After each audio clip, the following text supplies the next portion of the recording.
अगर आपको इस पूरा पॉडकास्ट देखने का वक्त नहीं है तो बढ़िया बढ़िया रसीली क्लिप्स देखिए और आनंद उठाइए. Subscribe to Dostcast clips.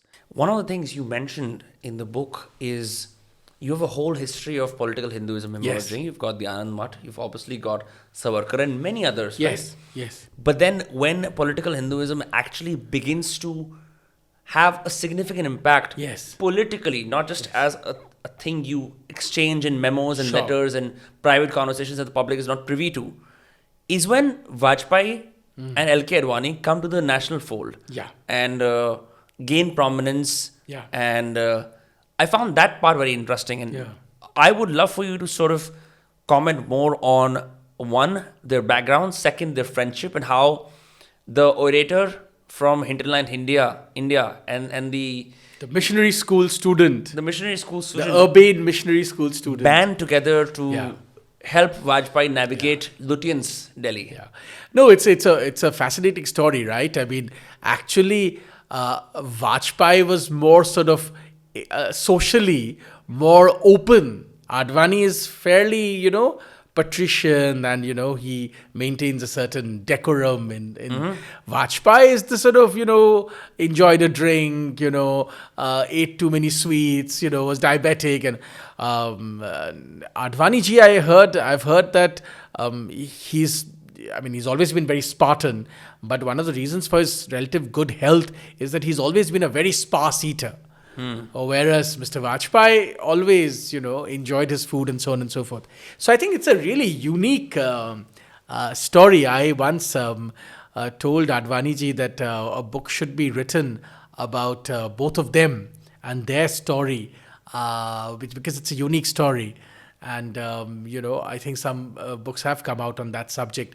I think these two people from very, very different backgrounds molded an idea into a modern political movement.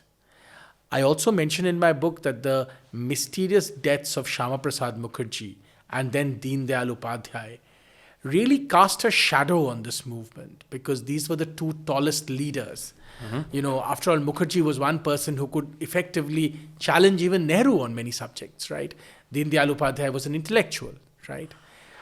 The revival of this movement happens with people like Vajpayee and Advani at its helm, because they are able to take the ideas that were close to their heart and make it truly mass.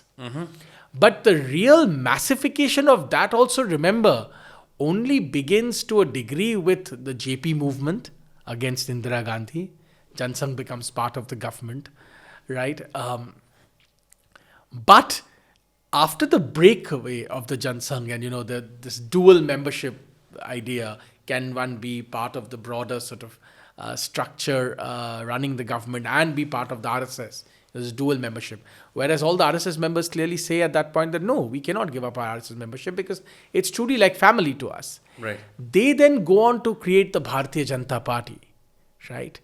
And the Bharatiya Janata Party then, creates an entire public movement to spread their ideology. And the final push to make it mass happens with the Rath Yatra, right? So the JP movement gives them a first fillip towards power, but then it sours very quickly. Mrs. Gandhi comes back to power. This dual membership thing happens. All kinds of problems crop up. Then a new party is created, and then the final big push that was required comes with the Ayodhya movement. It's funny today to remember that the Ayodhya movement began, the Rath Yatra began from the same Somnath that Sardar Patel had left word with K.M. Munshi that had to be rebuilt. And Pandit Nehru tried hard to stop the rebuilding. He said it will be Hindu revivalism, right? Correct. That's what he said in the book. Correct. And even suggested to the first president, Rajendra Prasad ji, that he should not go to the inauguration of Somnath temple. The president didn't listen to him, landed up going there. But, Advani ji writes in his book, My Country, My Life, that, when he went to Somnath and the, Rath Yatra began from there, he understood that, this was the whole significance of all of these things coming together.